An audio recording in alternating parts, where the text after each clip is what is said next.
We wanted to write down these stories to share with friends and close family, our kids. Travis has always had a dream of writing a book, and it just kind of morphed into that. The times that we failed while hunting spoke more to education than any kind of a kill shot would. It sounds super cliche, but backpacking has changed my life. I was driving at night, so I decided to stop in town, and I sat down and I was talking with this old timer. His viewpoint on it was so profound to me. I laughed until I cried for 4 days straight. There's so many other things that make up a hunt that we don't talk about. It contains a lot of those little strange novelty stories that rarely get communicated but are greatly enjoyed. I am so content. I'm the happiest I am all year long with nothing that I can't stuff in the backpack on my back. Hey, this is Travis. And this is Scott. And hey, we're from Team Bad Decision. And you're listening to Living Country in the City. Y'all ready for your dose of flyover state spirit? Straight from the concrete jungle? Well, put down your latte and pull on your boots. It's time for Living Country in the City. Hey y'all, welcome to episode 105 of Living Country in the City. Y'all, summer is coming up, and if you are tired of coming back from your hunts, or even just arriving at your blinds or tree stands to find them covered in ticks, I need y'all to head on over to Sawyer.com/Lyme-disease. Check out all the amazing products Sawyer has to offer to protect you against ticks, and check out all the incredible resources and infographics that Sawyer offers on that page with tips you may not have considered to protect you and your loved ones against ticks and Lyme disease. Y'all, we all know about putting on insect repellent and spraying down our camo, but have you ever thought about keeping some Sawyer insect repellent in your blind or in your tree stand and spraying down every time you leave? Have you ever thought about spraying down a blanket, keeping it in your truck, so when you bring back that deer or that pig or whatever you happen to be hunting, you can wrap it up and get all of those ticks off of that animal before you need to process it? Y'all, check out stuff like this and more at Sawyer.com/Lyme-disease and protect yourself from ticks and Lyme disease this summer.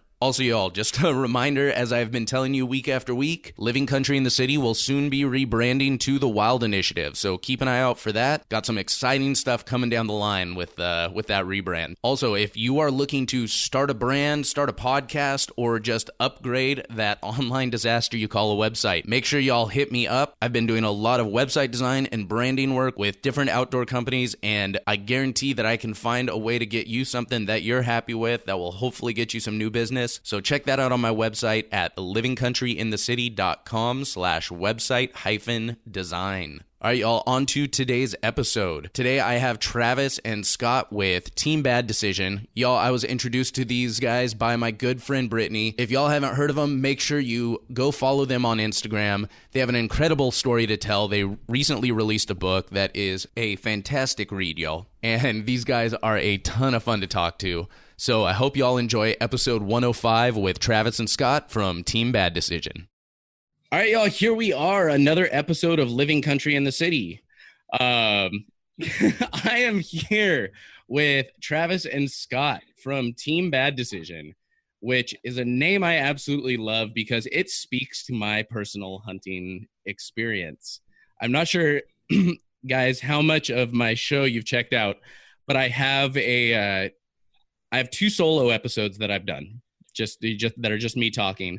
One's a recap of my hunt, but the one before that I did was entitled More Things Not to Do in the Backcountry. So the name Team Bad Decision definitely speaks to my soul.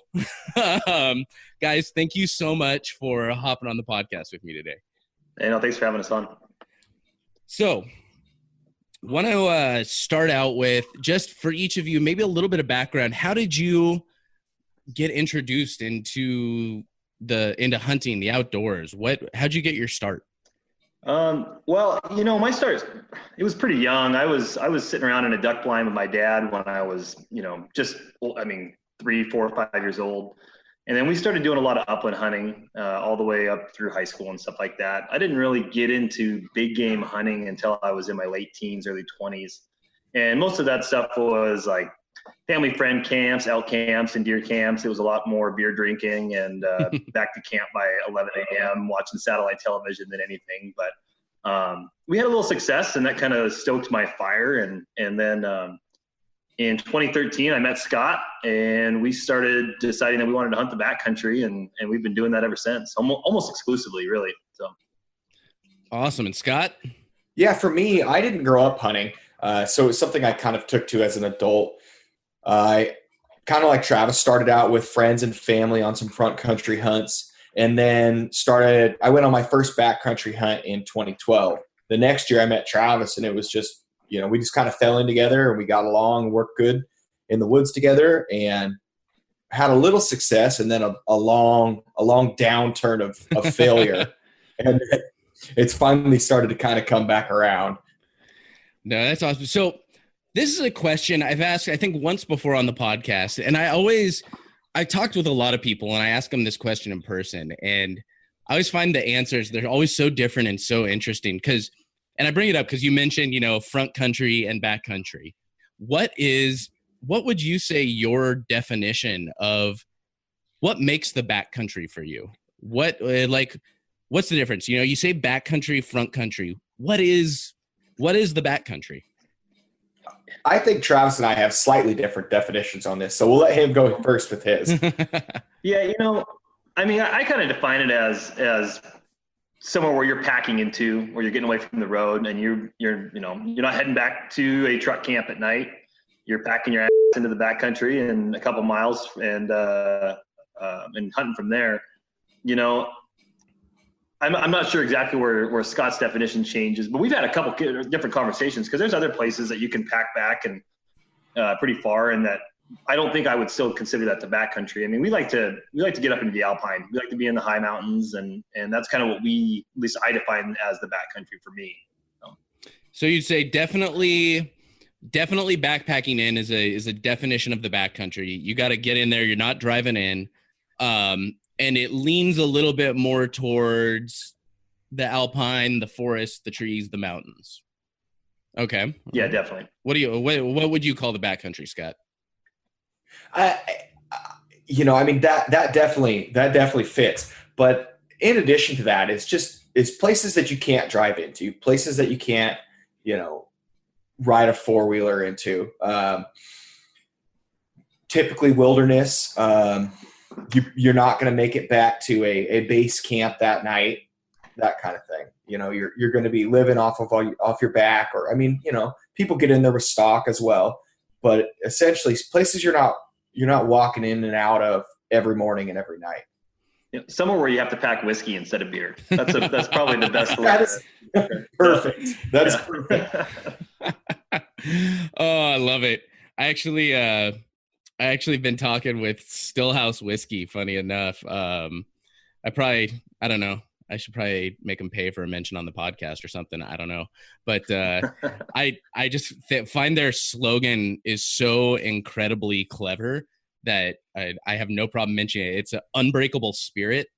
And it is like, in my mind, if you're packing in whiskey, that's the whiskey you want, because it comes in basically it looks like a paint thinner can. And it's tasty whiskey, and it is very unbreakable. But anyway, I digress. Unpaid promo there. That is just because I like the product. Anyway, that's always a question. I always just like hearing what people say. It tends to always revolve around kind of those general themes of it's somewhere you have to work your way into. Most people think of it as the mountains and stuff like that. I don't have I kind of, when you say backcountry, I kind of have my mental picture. I wouldn't say I necessarily have a definition of that, but it's always an interesting thing I like to hear. But so you guys meet, you have some success, you have a lot of failure. When did the name Team Bad Decision come along? We've been asked. I'm almost 100% positive it was in Colorado Part 2, right? Yeah, that's what it was. Yeah, I think it was on the second day of meat packing. And Scott had killed a bull like 8 miles in, and it was over like 2 ridges before we even got back to the trail, and I think we made a mention the previous year. We seen a huge bull in this basin, and we're like, man, it'd be a really bad decision to kill a bull in there. And so then we killed one in there the next year. And so the name was kind of born as a joke, and we've kind of carried that mantra ever since. So. Oh no, that's great. And I love that story that it comes from somewhere, but it's not just like, oh, we just made a bunch of bad decisions, but it has like implications from one year to the next, and there's a real history behind it. So that's absolutely fantastic. And so was this specific trip what prompted, big surprise here. We're talking about the book, the Team Bad Decision book. But was it this trip that kind of prompted the book, or was it, okay, we had this successful trip, we had a lot of these failures, and then kind of the book morphed into that? Like, how did the book come about, I guess is what I'm asking. Well, so like the naming trip, that was in 2015. So it was years later before we ever decided to do this project. And it didn't start as a book project in and of itself. It was kind of, we wanted to write down these stories to share with friends and close family, our kids, while they were still fresh. And as the stories started to come together, Travis has always had a dream of writing a book, and it just kind of morphed into that. So you had this dream. When did how did it finally switch just from writing down these stories? Like, was there any sort of defining moment that really took it from like, okay, we just want to share these stories to like, hey, I think, this needs to actually be a book? I think it was, for me, when we started talking about it, I mean, we always kind of were like, oh, it's kind of a book. It's kind of a collection of stories or whatever. And when Scott sent over, Scott's kind of, his memory is significantly better than mine. And I'm a little scatterbrained on occasion. So Scott sends me over this list, and it's all of our trips we've ever taken since we started together. And it was kind of cool as we looked at this list. I'm looking, I'm like, man, I remember this, I remember we screwed that up. Oh, we killed that bull. We got this bear here. And before long, it kind of told the story. And then as we started writing it down, everything just linked together, and it became, I think I wrote the whole book in 6 weeks on the first draft.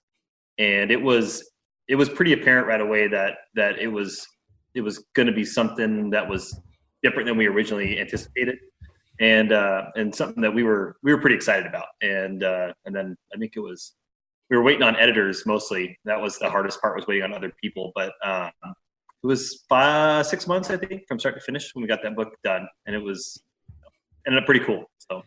So I've got the book right here, and Team Bad Decision: An Evolutionary Tale in Backcountry Hunting.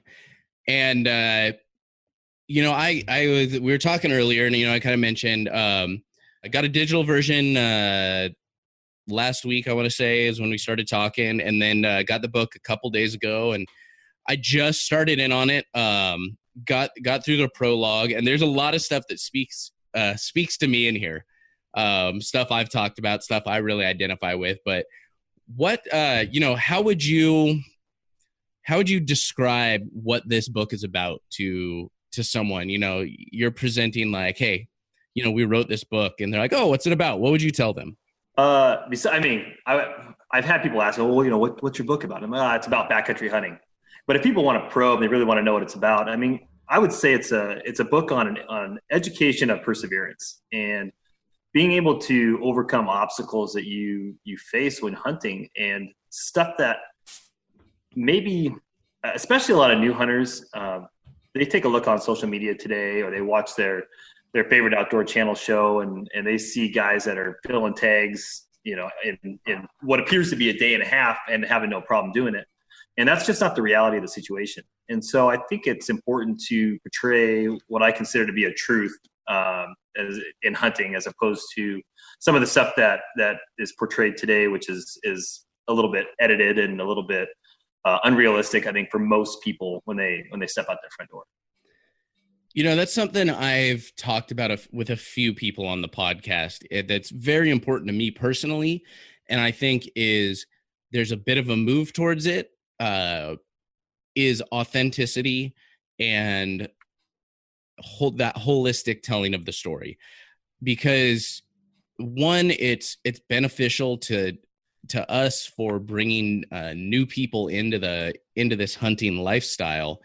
But it's also just beneficial for hunting in and of itself, because, you think about how media is now versus how it used to be, where, it used to be you would have to, write in and send away for these VHS tapes that would come to you monthly or whatever it was, monster bucks or this or that or the other. And I feel like now it's so readily available when all you have are that montage of kill shots and, people getting it done immediately. It doesn't tell that picture. Whereas, back in the day, people understood what went into hunting, versus now the audience has changed, and, we're trying to bring in and really reach out to a lot more people. There's something else I'm really passionate about, and I hope I don't get in trouble for reading this couple sentences here from the book.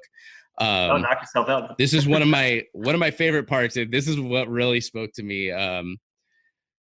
In the previous paragraph, I alluded to the less successful trips as the ones that hold some of the most important lessons.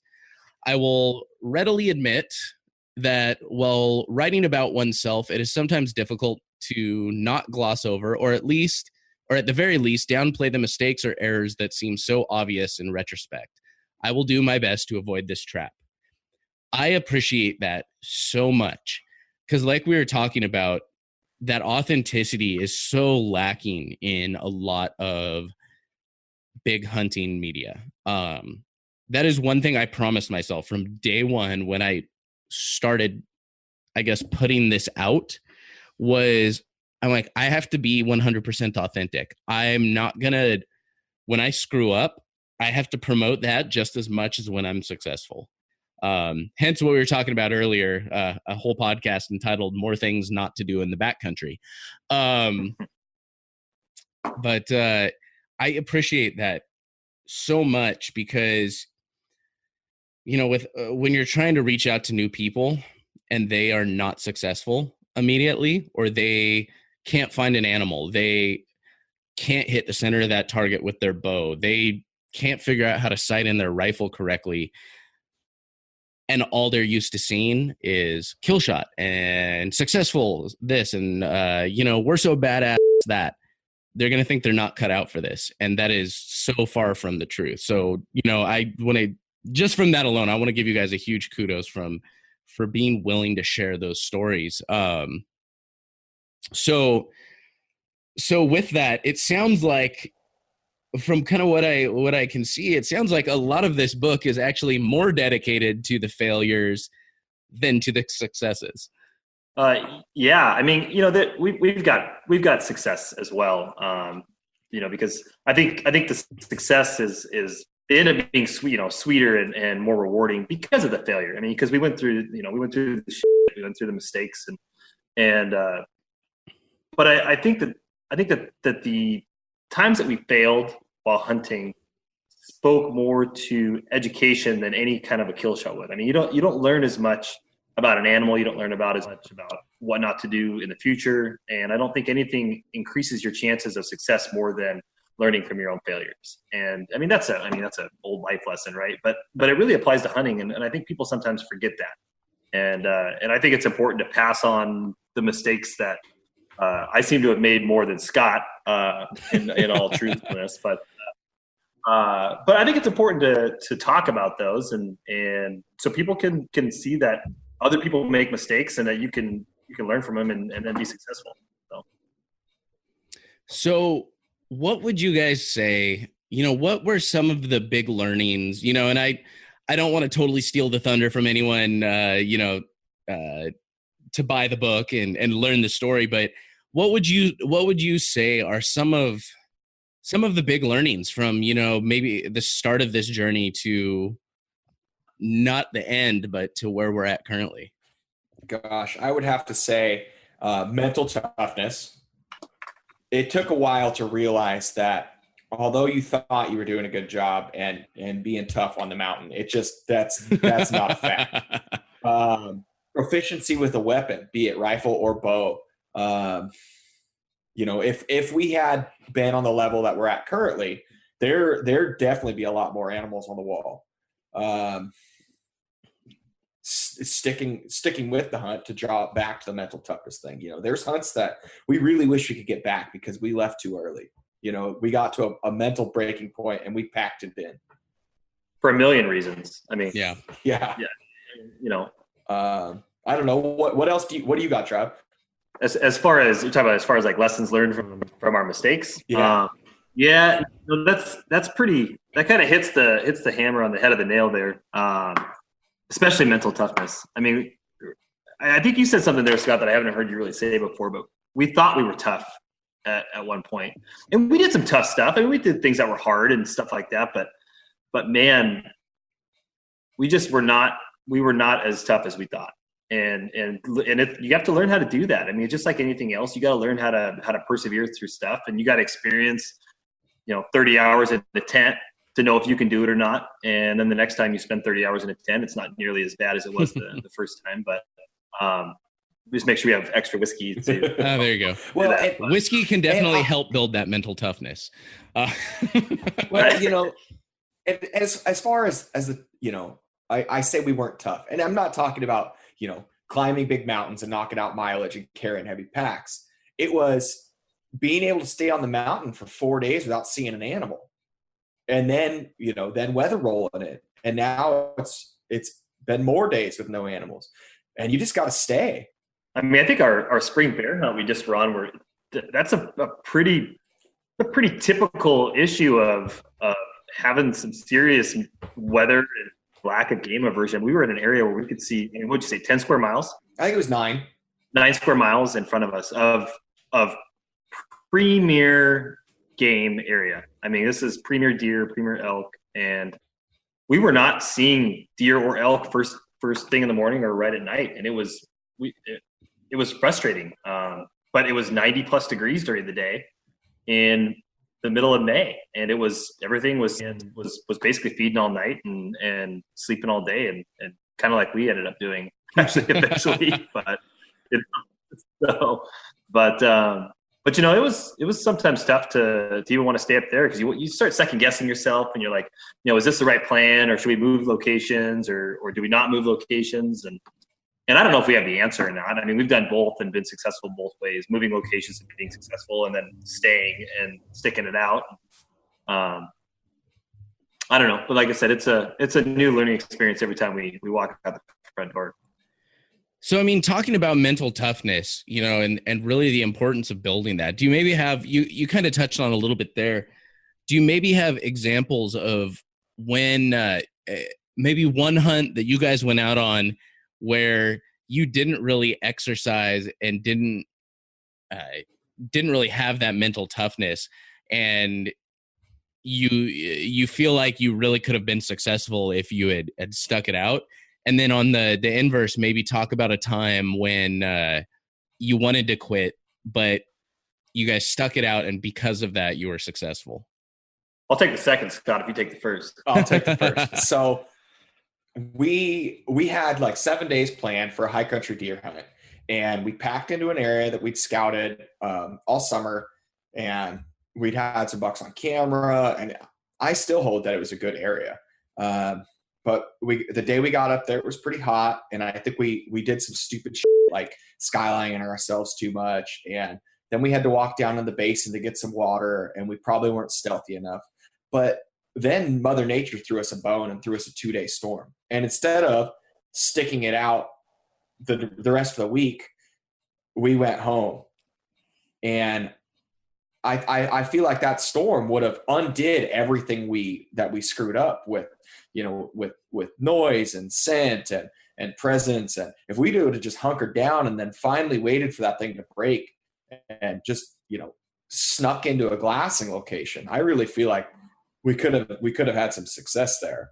Yeah, you had that. Well, and snow was coming too on that trip. Ooh. And that's and we left before the snow because the snow was supposed to be a foot of snow, and it was like, maybe we should get out of here before the snow comes. And to kind of tack onto that too, we went back 2 years later to that same basin and went up to the exact same spot. We went down and through the basin, went up the other side, and it snowed on us that night. And when we hiked out, there was multiple buck tracks coming through the bottom of that basin, exactly where we had been glassing and expecting deer to be 2 years earlier when we left. And so that was kind of a realization that we screwed up. I mean, by bailing. You had that storm hitting the reset button for you, and you did not take advantage of it. But no, exactly. It's tough. I mean, weather sucks. I deal with weather actually pretty okay, but just knowing you screwed up, honestly, that's one of the worst parts of that. I think the most difficult parts about developing mental toughness. It's not the times where you're like, okay, the weather sucks, I'm not seeing any animals. Those are bad. But the worst parts that are hardest to stick out, I think, are when you screwed up. When you screwed something up and still being able to stick out through that I think is where it is the most difficult to stay mentally tough, because the other stuff you can at least like chalk up to being like, I have no control over this. But when you screw up, I feel like it is probably the worst, most difficult part as far as when it comes to mental toughness. Well, it's funny you say that. There's a lot of stories I think that we could tell that where we've had some success after that. But when you bring that up, that kind of reminds me of a perfect example of that. Is in 2017 we were on a spring bear hunt, and Scott we had 2 tags for a spring bear unit, and the first guy had a tag that was with us. He killed a bear on the first day. And so they ended up leaving, and Scott and I continued to hunt, and we went back up further up the drainage, and Scott missed a bear. And it was a miscommunication on windage and probably a little unfamiliarity with my reticle. We had one rifle, and he was using my gun. And he missed the bear. And it was a dandy. And we packed him at the belt. It was beautiful in 75 degrees, clear bluebird skies at all the way till about 10 a.m. And then we had snow 2 hours later.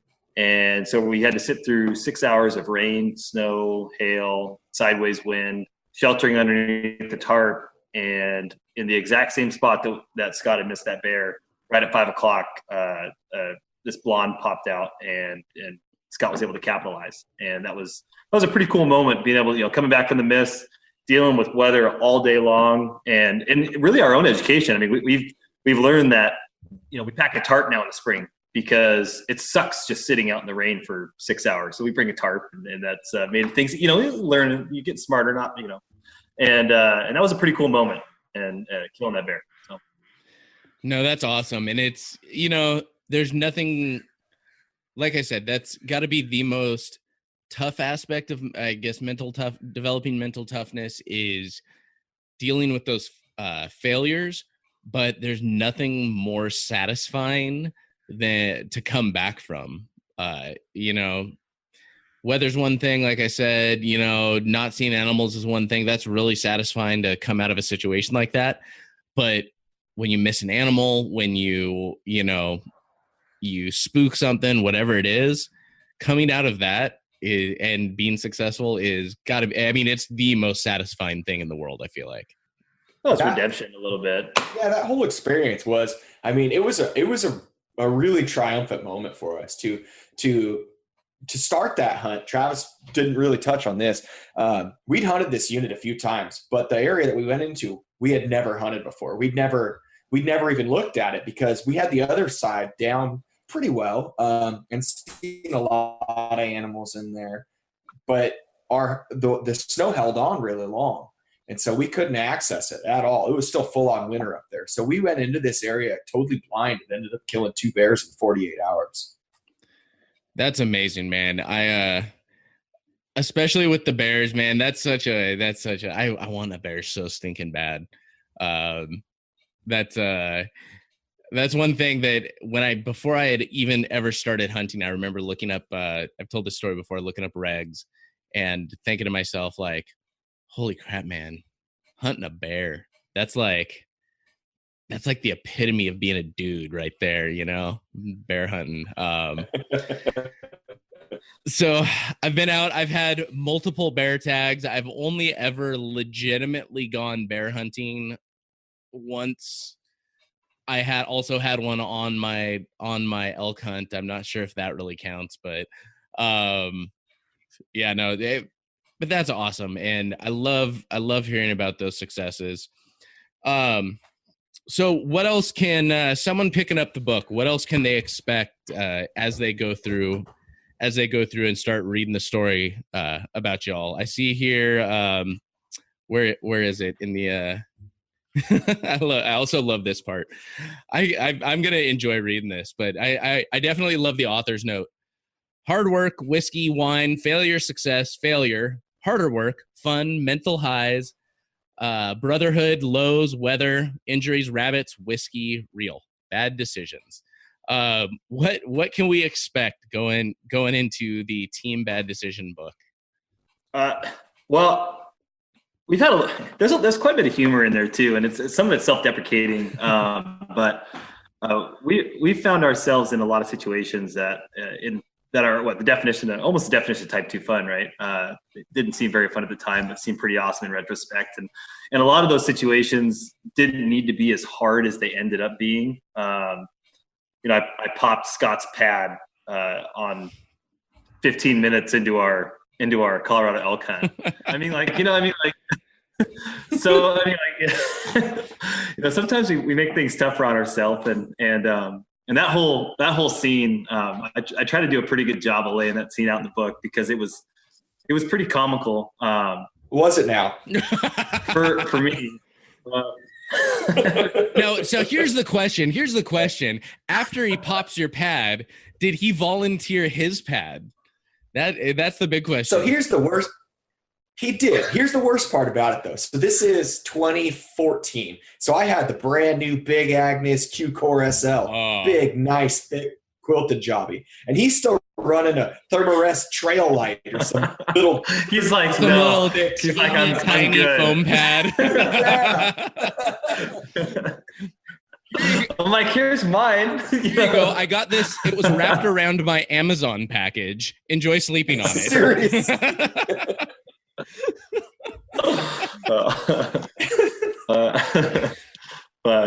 But luckily you had an extra pad in the truck. So eventually, a couple days later, we did a big loop and ended up back at the truck. 5 days later, and swapped it out.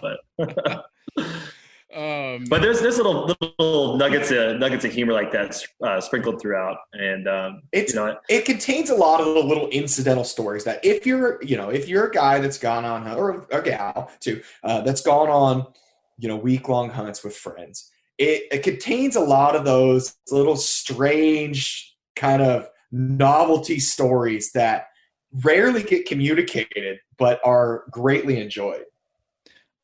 Those are the best stories because, one, everybody identifies with them. Maybe not the exact story, but whether it's the mindset or you just know someone that would do some shit like that, like...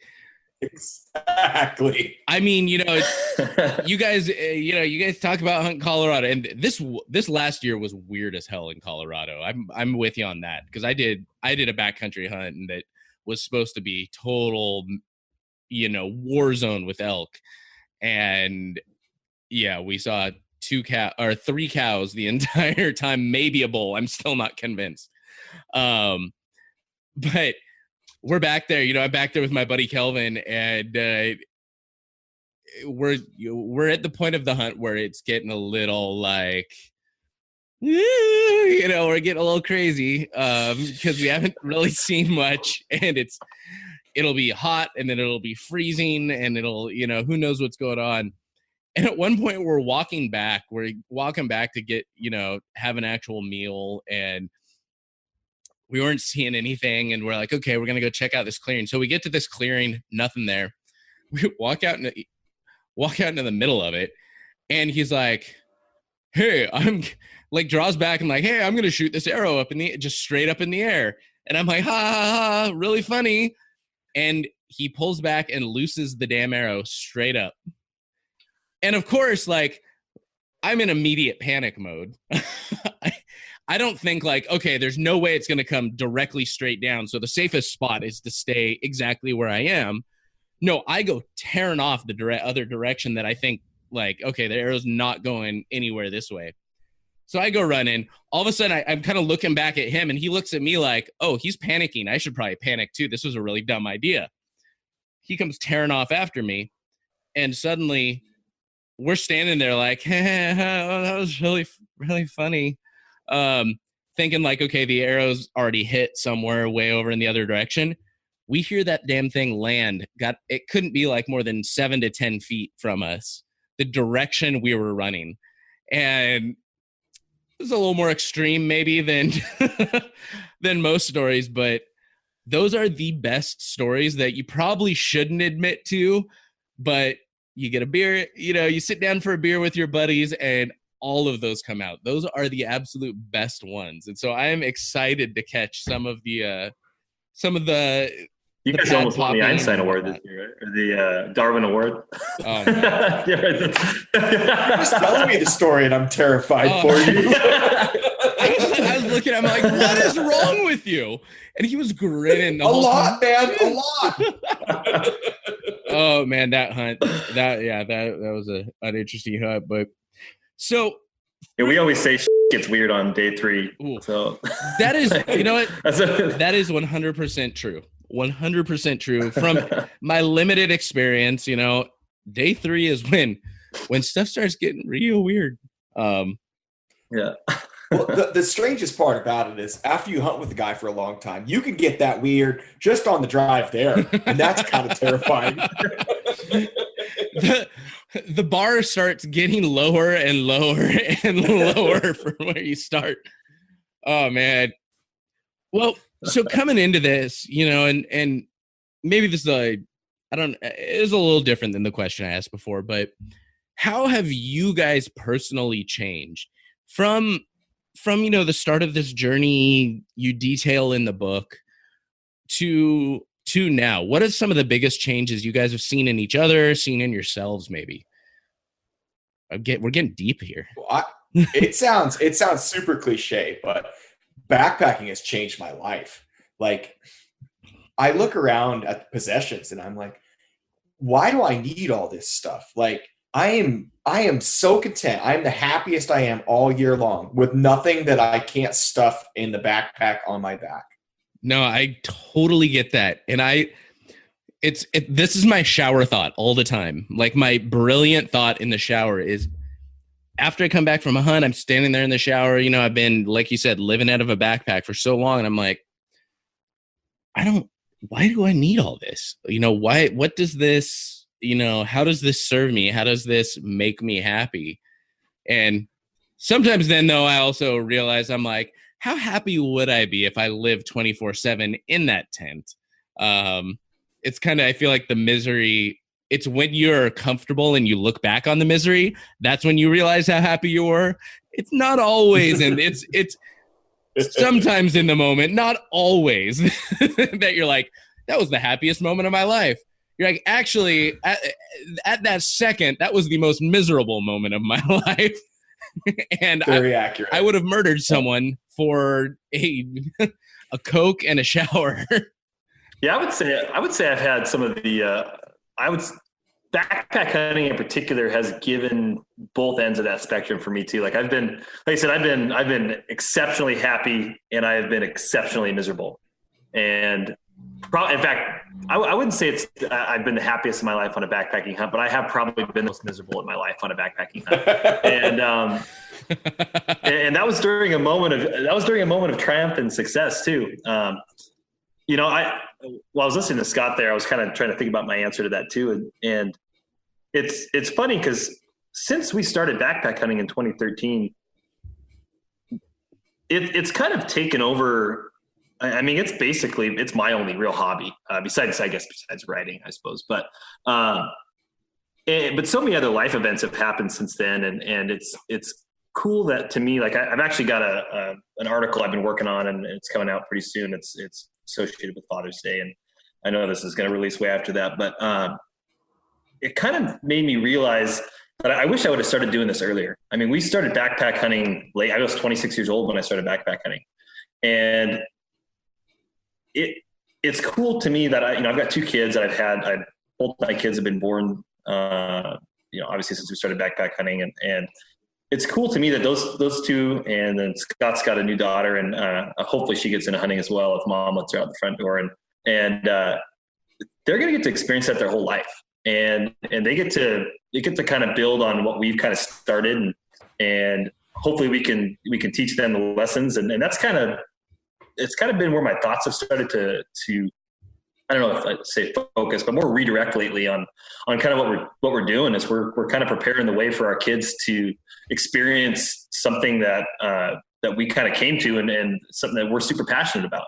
And that's a really cool thing to think about, and hopefully they like to do it. I mean, obviously can't force them to like it, but both my kids have a good start. They're both pretty into hunting. My youngest was running around before we left for our bear hunt with my binoculars looking for bears, and he wears his boots all the time. Like it's the middle of summer. It was 90 degrees today, and he's wearing his boots outside because he says when he wears his boots, he's hunting. And so that's pretty cool. So, but no, that's something I always, I look back and same kind of thing, I think, a lot of people use the term, the adult onset hunter, and I look back and I wish, like, so often I wish I had that experience when I was younger, and, but it wasn't meant to be, and I wouldn't be the person I am without that. I wouldn't have the experiences, and I wouldn't come at it with the perspective that I do if I hadn't had the life I had.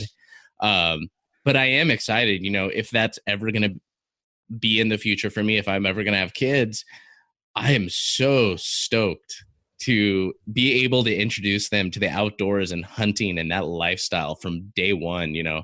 I love sharing that with my nephews. I love sharing that with my friends. But the ability to really raise someone in that environment is super exciting to me. I don't know what it is about that, but being able to share your passion, I think that's a lot of what it is, everyone wants to share their passion, and to really be able to see that in someone else, as they grow up in it is an amazing thing, I think.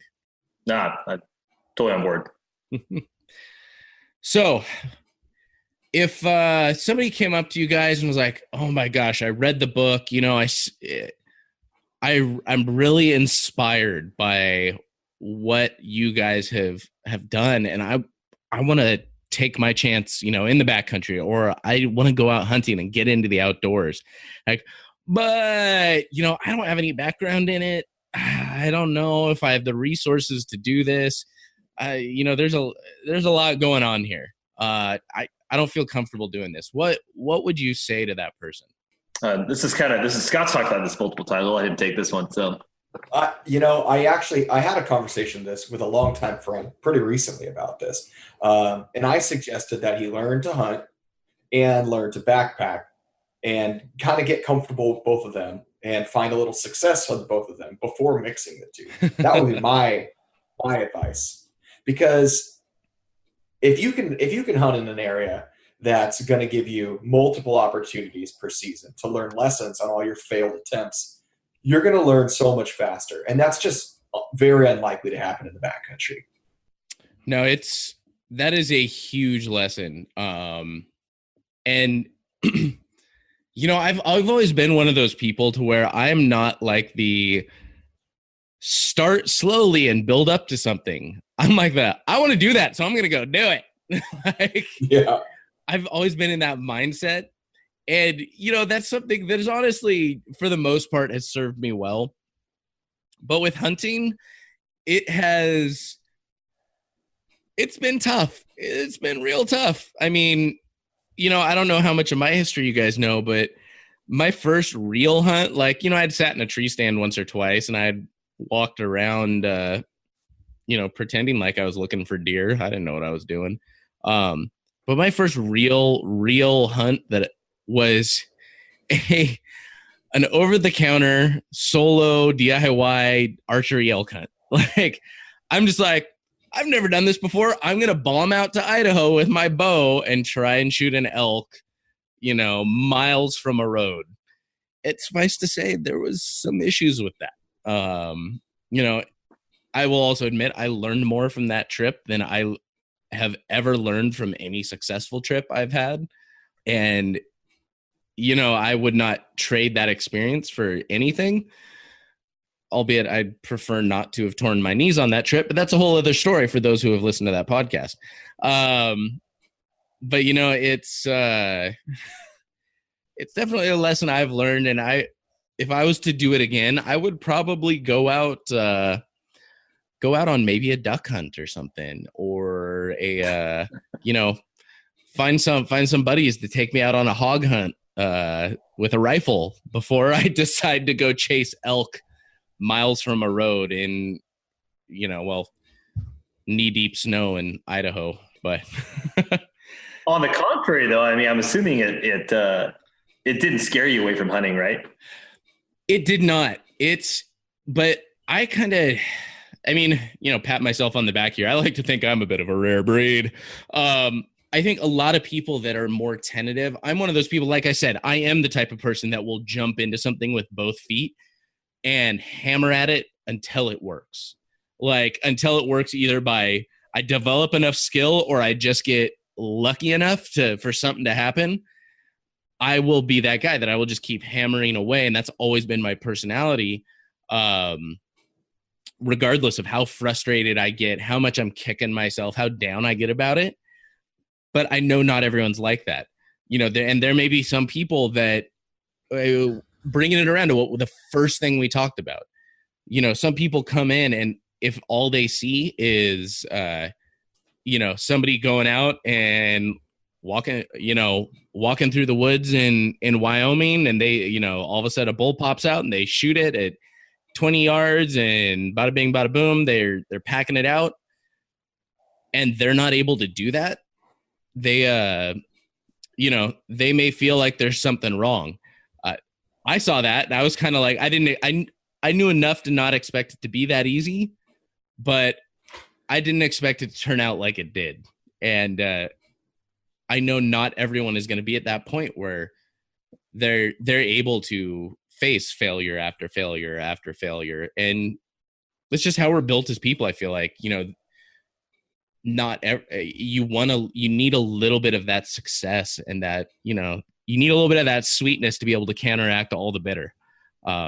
I think it's so hard with hunting too, because if you go multiple seasons without even seeing a legal animal or one that's, not in range, that's hard. If you're blowing opportunities and it's something that you need to hone your skills for, that's one thing. You can work on that. But if you're in an area where you're not even getting opportunities, that's really hard for people to keep, spending their money and taking their vacation time and all that.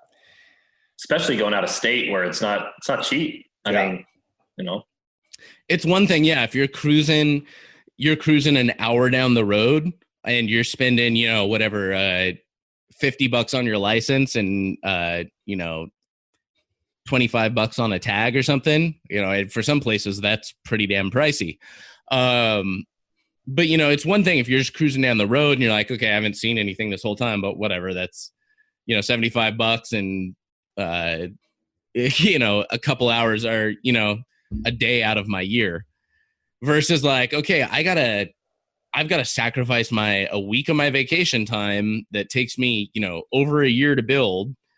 I got to sacrifice, depending on where you're hunting, anywhere from hundreds to thousands of dollars to get a tag, get a license, and get out there. I've invested there's a lot more gear involved when you're going backcountry. It can be pretty heartbreaking when you don't see success ever. And it's enough to turn people away. And and I'm not the one to try and scare anyone away. I'm like, you know what? You want to go on a backcountry elk hunt? I'll advise you to try some stuff before that, But if that's what you want to do, I will do everything in my power to make sure, you're successful. I love that kind of drive, but also don't let it drive you away from hunting if you're not successful. I feel like we all have that in common. Us right here. When you guys say that, I really, maybe it's because it's fresh in our mind, but I think about our bear hunt we just got back on, and we ended up seeing 9 bears. We saw 5 adults and 4 cubs, and we never had an opportunity at a legal bear. It was a lot of sows and cubs running around, and the boars we saw were not gettable. They were out of range and we were not able to close any distance. But that trip, I laughed until I cried for 4 days straight. And there's so many other things that make up a hunt that we don't talk about. That doesn't get shoved in social media because, let's be honest, a lot of this stuff is inside jokes. Like if I told you some of the stories that made me laugh till I cried, you'd stare at me like I was an idiot. But if you were there, you would have been, but everybody's got those experiences when they go hunting. And that's the kind of stuff I think should become more of the, and I shouldn't say should become the focus of the hunt, because we all like being successful. We all like killing animals while we're out there. And that's a lot of fun too. But there's so many moving pieces that happen on a hunt that make it worthwhile that, sometimes I think we get lost in focusing on that, on notching that tag, and we lose focus on other things that make it worthwhile. And we're everybody's guilty of it on occasion. And, but I don't know. We had a great time in Idaho, and we didn't kill anything. It comes down to what you want to get out of the hunt. If all you want to get out of the hunt, I've talked about it, called it measures of success before. But if all you want to get out of the hunt is a dead animal, then you've got probably better choices. You've got to make choices that will result in that.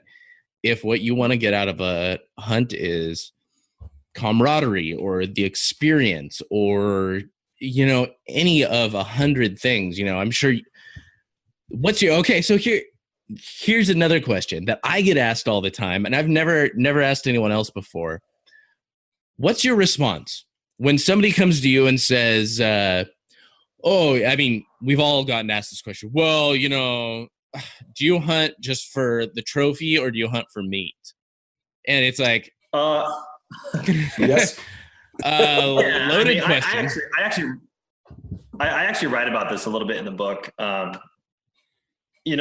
feel sometimes that hunters, and I don't know if it's an image portrayal issue or whatever, but I see everybody. There's been a movement. I've seen this happen a lot more, and I am guilty. I have done the exact picture I'm about to talk about, where they're holding up the backstrap and they put their little hashtag like "why we do it" or whatever their mantra is, and it's like, no, that's not why you do it. If it was for the meat, you'd go down to the grocery store and you'd pay. If I told my wife how much it costs per pound for me to bring home meat, based on everything I've spent, she would come unglued, right? And that's the same for all of us. And it's okay to want to be, to like hunting and to enjoy the process of the hunt and get a thrill out of chasing an animal and basically defeating it in its own territory. And that's okay to enjoy that part of it. The meat is a fantastic secondary item, but it's okay to like both. It's okay to like the trophy aspect of it, and it's okay to like the meat, and it's okay to like everything else in between.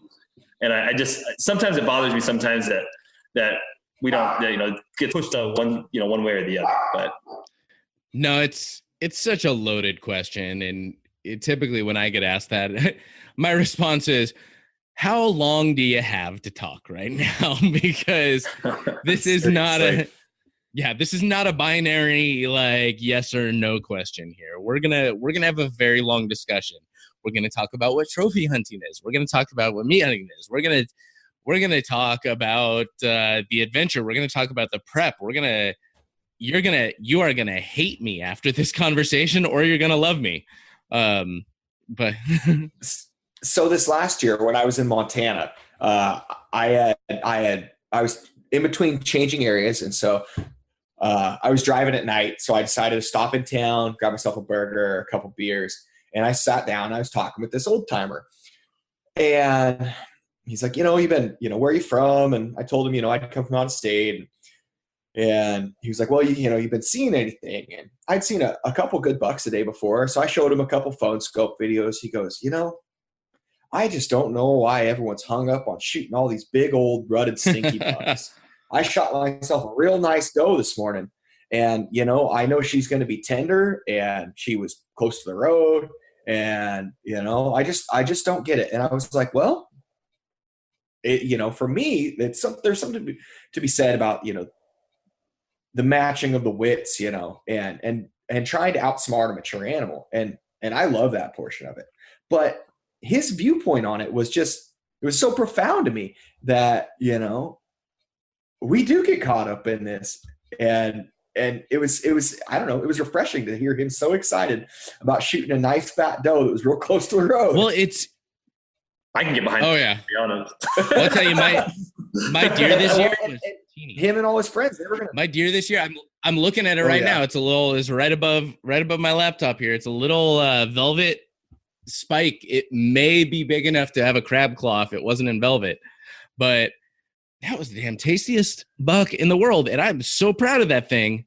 But I think so much of it is not even the perspective of like, oh, this buck's going to be tastier. But it is all this feeling of like, sometimes we do feel like we have to be chasing something bigger. Like, not that it's not okay to shoot a smaller buck, but it's not okay to chase a smaller buck. Or a doe or whatever that is, if that makes sense. And I think,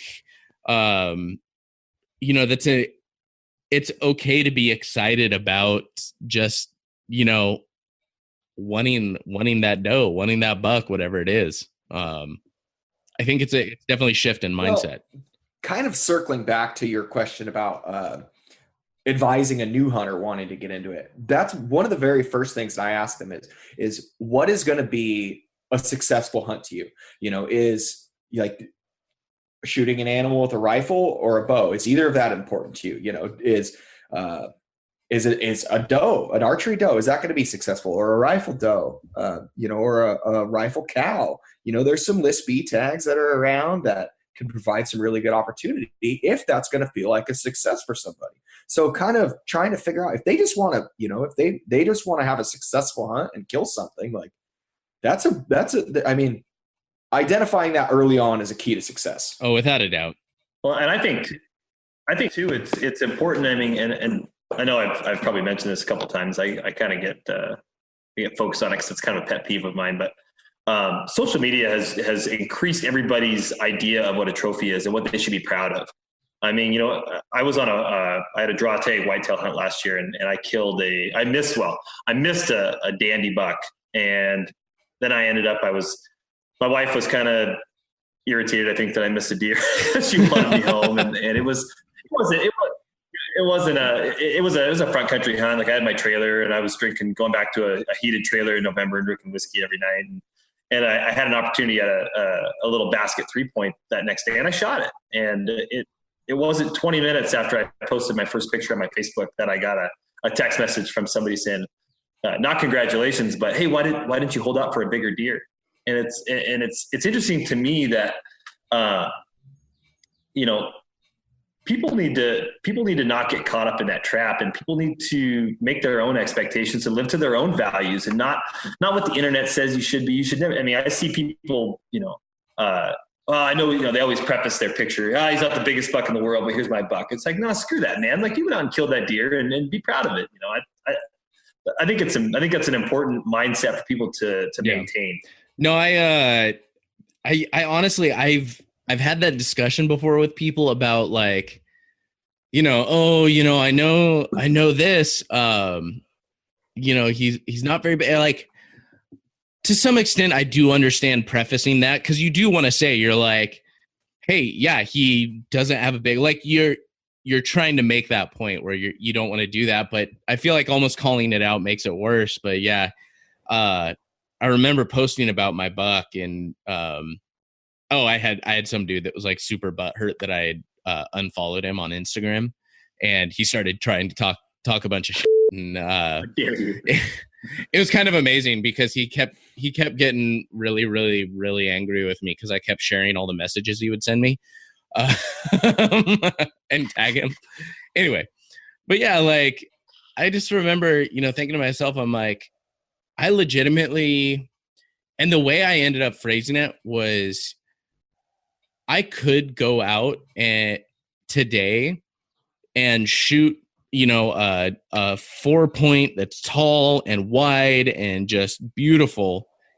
And I would not be nearly as proud of that deer as I am of this spike I have right here, and it was the truth. Like, I remember I always wondered for myself, like when I, cause I was very unsuccessful for a long time coming up to this. And I remember going out with my buddies in Arizona and I was wondering, I'm like, what will my mindset be? I like to think like, I'm going to be willing to take my first animal, whatever it is, and this and that. I wasn't sure. Like, I'm like, I think this is how I'm going to be. But when the rubber meets the road and you're having to decide whether or not to draw on a buck, and you're like, okay, well, it's a button buck or it's a spike or something. Do I really want to shoot this? Who knows what decision you're actually going to make. And I remember the first stalk I ever put on a deer, it was actually, there was a button buck and there was a spike, or no, it was a button buck and a forky, I think. And I go in and, I'm with my buddy Mason down in Arizona, and we're putting this stalk on this deer, and we get in and he's like, okay, the spike's over here. It's through this thing, and we're kind of gauging whether or not I can make the shot through the trees. And I'm like, I don't feel comfortable making that shot. And he's like, well, this other one's just a button buck. I'm like, I want that buck. I'm like, I don't care. And I was whatever, patting myself on the back right now. But like, I was just happy with myself that to some extent that I'm like, I'm just passionate about what we're doing right here and in the moment. It doesn't matter to me whether or not it's a spike, a fork, a button buck, or a 4-point. And I mean, don't get me wrong. If there's a 4-point and a button buck standing right next to each other, I'm taking the 4-point. But, especially for my first deer, I've got it hanging right above my laptop in like the place of honor, and it's never going to move. It is always going to hold the place of honor in my mind, in my very sparse trophy room, whatever it is. But so if people want to check out the Team Bad Decision book, learn all about the stories, catch all of the failures, all of the successes. I'm holding this up as if people can see it, and they can't right now. But if people want to buy the book, where can they check it out? So the paperback version is only sold through my website, and that's www.teambaddecision.com. And then you can find the ebook on Amazon, iTunes, Barnes & Noble, all the big major retailers. It's available there. Fantastic. And if people want to follow along with all the shenanigans online, where can they check you guys out? We got both the Facebook and Instagram. Our Instagram is at @ST_Team Bad Decision. And then our Facebook group is facebook.com/Team Bad Decision book.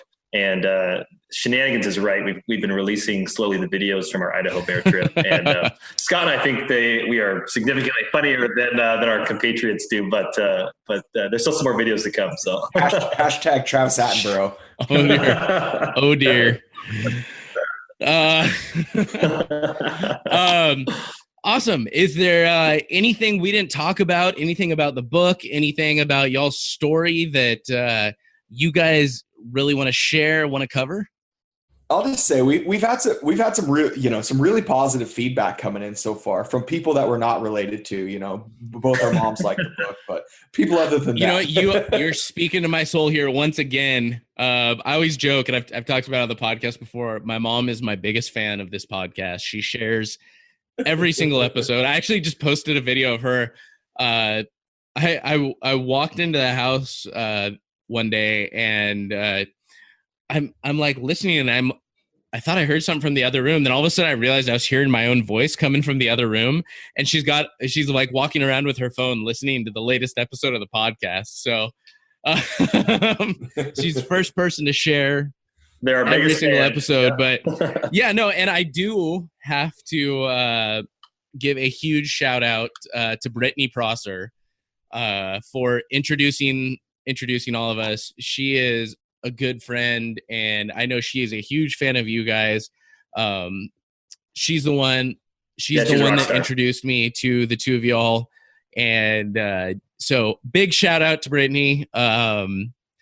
She is absolutely a rock star, so thank you, Brittany, for making the introduction. I guarantee she will be listening to this one. I got a couple of messages from her the second I mentioned that we were hopping on tonight. So all right, guys. Well, thank you so much for hopping on. I'll make sure to post links to everything up on the show notes page. But appreciate it. No, man, thanks for having us on. That was great. Yeah, it was a lot of fun. Thank you.